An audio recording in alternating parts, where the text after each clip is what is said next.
રાજકોટ જિલ્લાના ધોરાજી તાલુકાના છાડવાવદર ગામના ખેડૂતો કમોસમે વરસાદથી ભારે નુકસાન ભોગવી રહ્યા છે। કુદરતી આફતે કપાસના પાકને સંપૂર્ણ રીતે બરબાદ કર્યો છે। ખેડૂતોએ 18 વીઘા જમીનમાં કપાસનું વાવેતર કર્યું હતું, પરંતુ વરસાદ અને ભેજની પાક નાશ પામતા નિરાશના ખેડૂતે ખેતર પશુઓને ચરવા માટે ખુલ્લું મૂકી દીધું।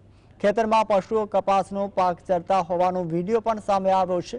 ખેડૂતોનું કહેવું છે કે આર્થિક સંકટના કારણે વળતર મળ્યા વિના જ ખેતર સાચવવું મુશ્કેલ બન્યું છે।